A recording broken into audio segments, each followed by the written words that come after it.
He's Doug Gottlieb from CBS Sports, their college basketball analyst. Favorite cliche this time of the year is what, Doug? The all about guard play. That's probably the big one, or something about coaches. It's like you point out Izzo, and I like to say like January, February, Izzo, but they just got beat in the first round of the tournament last year, right? Like everybody pressed just delete on that one. Yeah. So like the coaches are great, but they're not. You still need a player to come down and make a play at the end of a game. But right? Would you pick your brackets? How much would you rely on who is the coach? There's some to it. But there's also, like, to me, it's in the reality of it, it's really more about matchups than anything else. It's like, I like Sean, like, I think Sean Miller's a spectacular coach. I think his teams get tight in the biggest of games because he hasn't gotten to that Final Four. But I look for the type of team, the type of style, matchup zone or sagging man-to-man that can match up with their athleticism. I don't see it this year. I also think that they have a star on the inside. That big kid. He can shoot. Yeah, the Lowry Markkinen. Yes, he's Finnish. And he's spectacular. And so that does change them. So coaching sometimes does play a factor. And there is something, too, every year. The same coaches seem to be at the Final Four or close to the Final Four. But it's not always the deciding factor. You know, you got to have some Jimmies and Joes, not just X's and O's. Ooh, there's another one right there, Paulie. Right. But, I mean, look, there's some coaches there that you're like, no, there's no. Like, Florida State is the all-airport team. Like, if they walked in here, you'd be like, what NBA team is that? And Leonard Hamilton is a wonderful human being.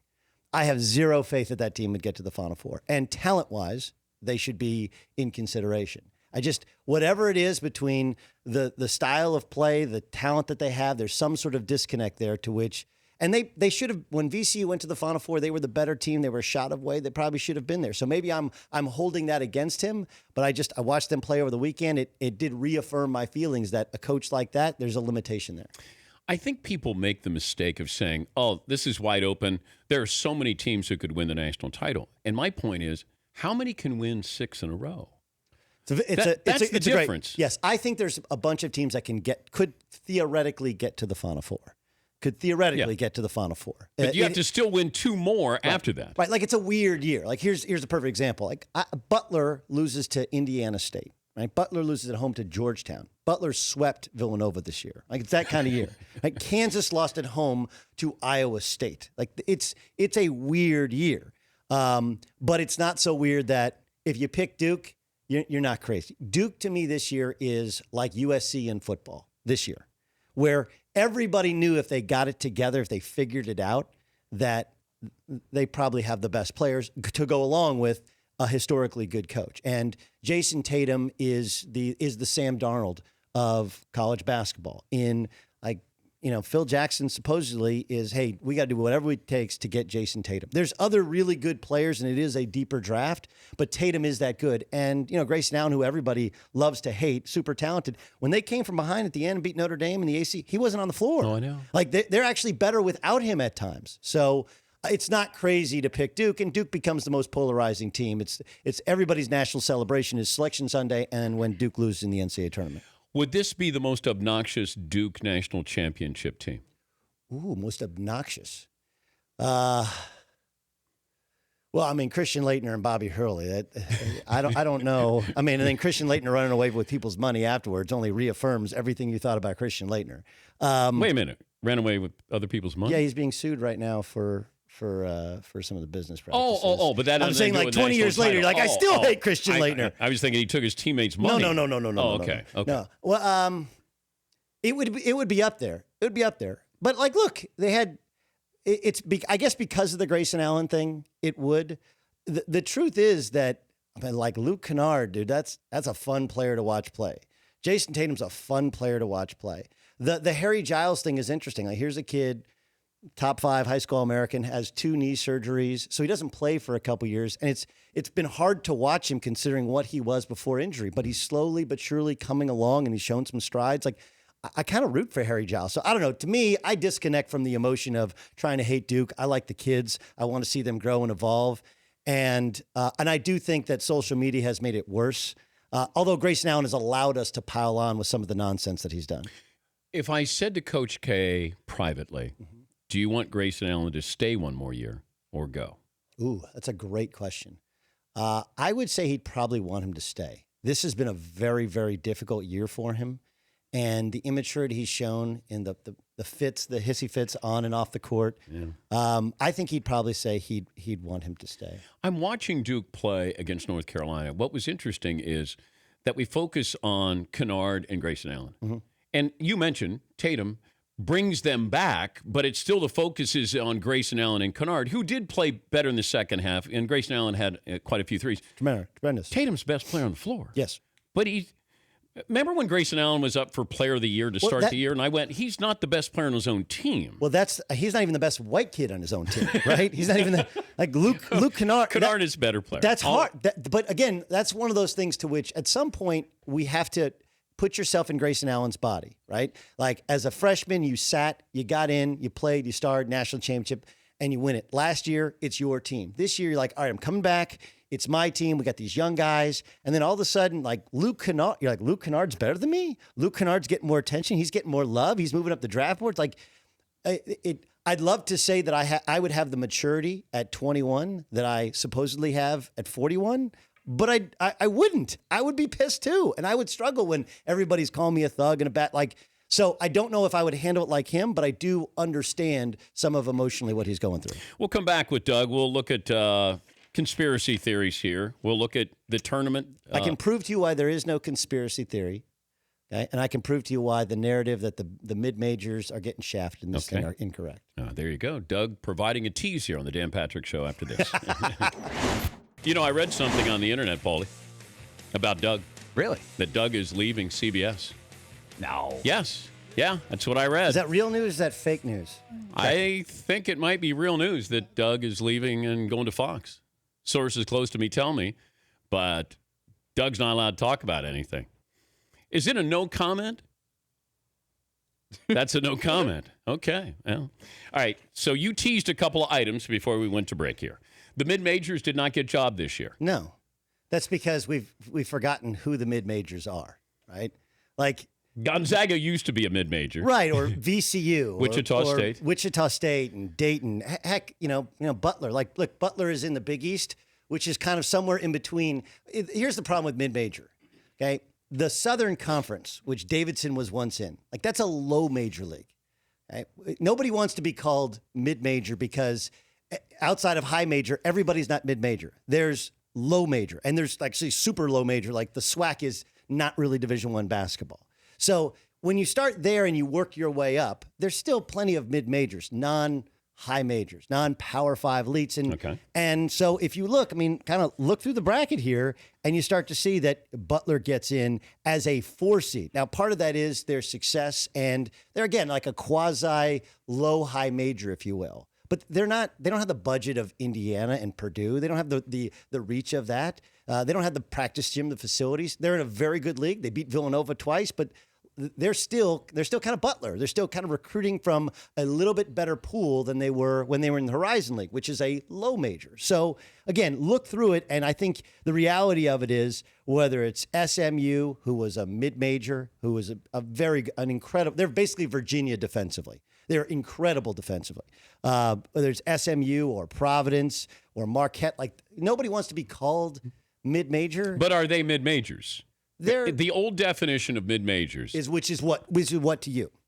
That's probably if you go back to Wichita State a couple of years ago, Gonzaga in the infancy, they were certainly considered a mid-major. But George Mason was George Mason was more a kind of classic mid-major. Okay, so these teams are above that level. Like Wichita State, for example, they're playing Greg Marshall's making $4 million. Okay, but as good as their team is, and they got screwed in the That was seed. not fair. You got Dayton. It wasn't fair to Dayton either. Dayton is a 7 seed. He's got Wichita State who won 30 games. Well, okay, here's the thing, Wichita State. I agree that their seed, and they do the seeds 1 through 68. So they actually they print it out. But they don't. But region-wise, do they do it like they do 1 through 68? Yes. And that's how we came upon our seeds 1 through 4. But a lot of it is also we're going to put Kentucky. They want teams closer to home. Even the low seeds, we want you closer to home. But is that fair? I would like it if they just made up. I completely disagree with you. Just make up the matchups that people want to see. But you can. But they've manipulated the seedings though.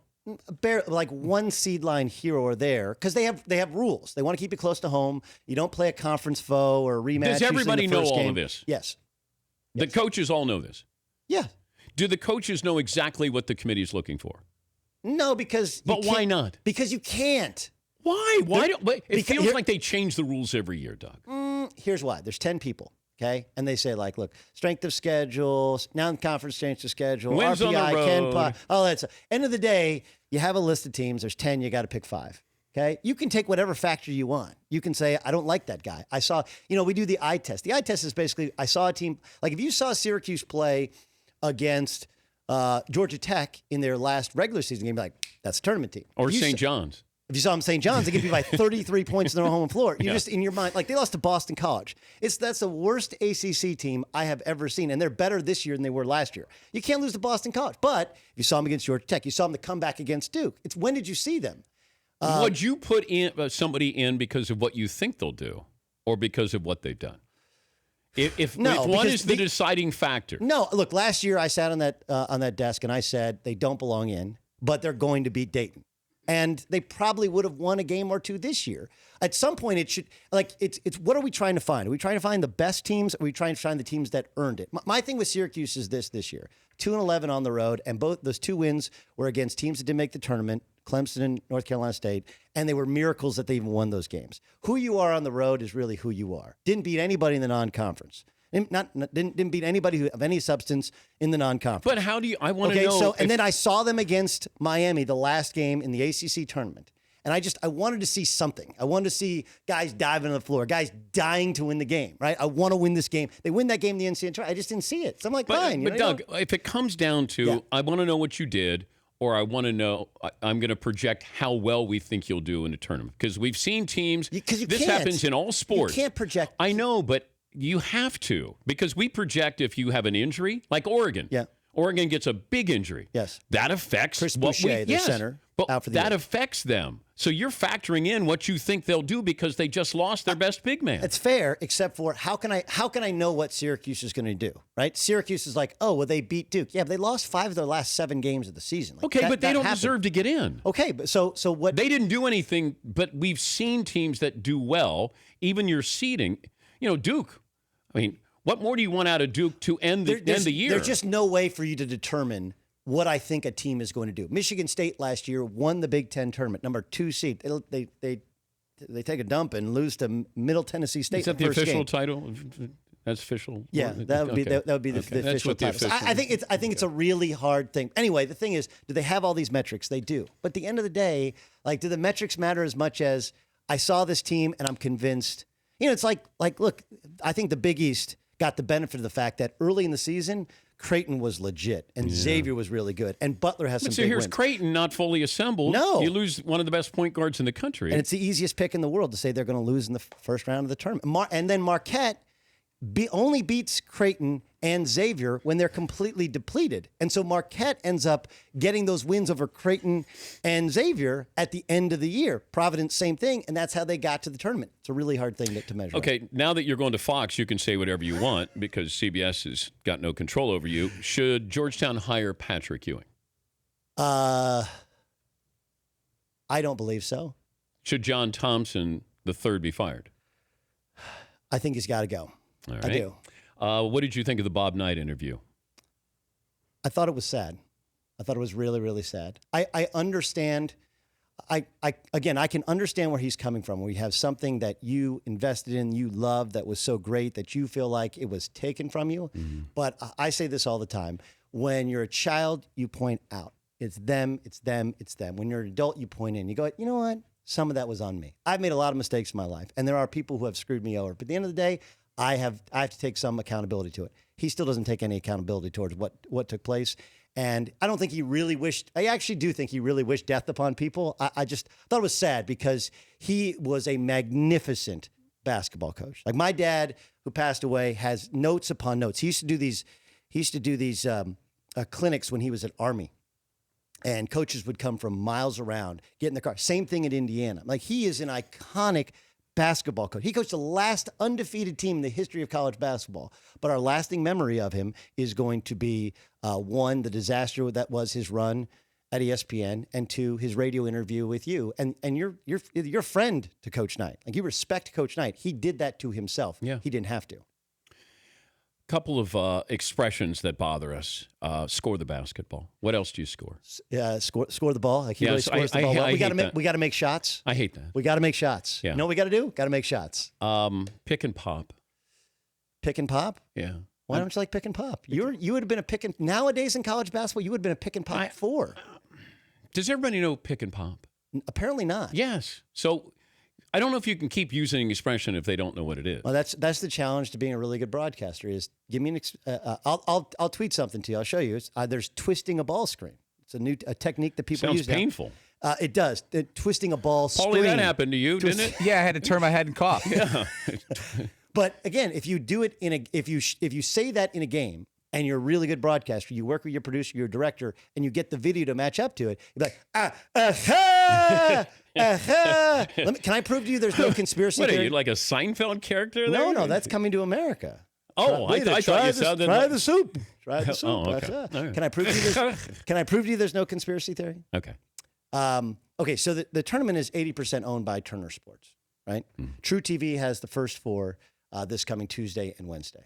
It would have been ratings bonanza if Syracuse was in, right? Like, you put Syracuse against Providence or Syracuse against Illinois State, right? Big. That's what, by the way, which is what the first four should be. The first four should be major conference against mid-major. Like, I disagree. Like, give me some reason I want to watch. Like, Syracuse, Illinois State, last team in, fine. Thunderdome, 2 teams enter, 1 team leaves. That's what I want to see. David Levy is a huge Syracuse wonk. He's the head of all of Turner. Like, you don't think he'd want to see them play on his network on a Tuesday night? Do you really think Syracuse would be must-see TV for the nation? Where we'd go, I got to see them. Not for the nation, but of the teams that people care. Like, what are the games Tuesday night? USC Providence. Yeah. Which name? I'm interested with USC. Again, I'm interested too, because I think if USC wins, I think USC beats SMU. If Providence wins, SMU wins. But that's beside the point. Yeah. Okay, so Syracuse Providence, USC Providence, what gets a better number on True TV? Syracuse Providence. It'd be the highest rated game in the history of True TV. So if there was a conspiracy, David Levy picks up the phone, calls the committee, and goes, look, I paid $100 billion. I want Syracuse on my network on Tuesday night. Only proves that there is no conspiracy theory. All right, give me the most underrated, overrated team that will do damage in the tournament. Most underrated team. Wow, that's a good timing to hit me with. I would say, let's start with overrated, because that one to me is easy. I'm not sure Villanova makes it to the second weekend. And if you look at Villanova, they haven't beat any of the top 15 teams in the country. They haven't beaten.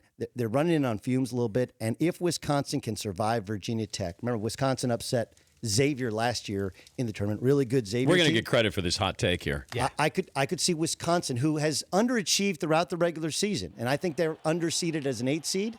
I could see Wisconsin beating Villanova because, like, Villanova doesn't foul, Wisconsin doesn't foul. This game's going to move really quickly. If Nigel Hayes decides to play in the low post, play with some toughness, Wisconsin can win that game. So that would be the overrated. The underrated, well, you look at the teams that have the double-digit seeds that you feel like got jobbed. Oklahoma State over Michigan, that's an easy pick to me. Really, really easy. Both teams play similar style. Oklahoma State's got better personnel. Florida Gulf Coast against Florida State. Joe Dooley. Are you calling the shot? I call a shot. Yeah. FGCU. Yeah, I got FGCU'd one time in the middle of nowhere, and I found a way to your set. If you watch, like, again, Florida State, they have a kid, Jonathan Isaac, top 10 NBA draft pick, freshman, stud, but I don't get the sense that they understand how to win a game, whereas FGCU, like, this is their Super Bowl. All right, let me get one more item here. Yes. Lonzo Ball is? Jason Kidd. The thing about Lonzo Ball is this. Would you take him number one no matter what team it is? You'd find a spot for him. He's that great. No. Would you take him number one? No, I'd take Markelle Fultz before him. Look, I think here's the thing. It depends on the makeup of your team. Okay. I think he has a chance to. He will make everybody else better. Like, the way he plays, there's an energy to him. The way his dad is actually helps him be who he is. Like, he's the opposite of his dad. Yes. He's smart. He's kind. He's thoughtful. He loves to win. Now, he doesn't play defense, and he's got some bad habits. He's got a funky shot, which is going to limit him in terms of mid-range game and shooting off a ball screen, some of these little basketball things. But guys are going to love to play with him. I mean, like I see the fact guys they'll run the floor, they'll go for alley-oops. Like it'll be fun. Markelle Fultz checks a lot of those boxes in terms of being a better basketball player. I don't know if he'll make guys better, but he is better. And then you got Jason Tatum, you got Lauri Markkanen, you got versatile big guys who will play 2017 basketball that you'd probably take ahead of him. But if I need a point guard and I have other guys that I feel like can make plays around him, it's a fun style to play. I think that's when you take Alonzo Ball. He's Doug Gottlieb, at least for one more day with CBS Sports, and then heading to Fox. Good luck with that move, Doug. We appreciate it. I appreciate you having me on. The Dan Patrick Show, weekday mornings on Audience.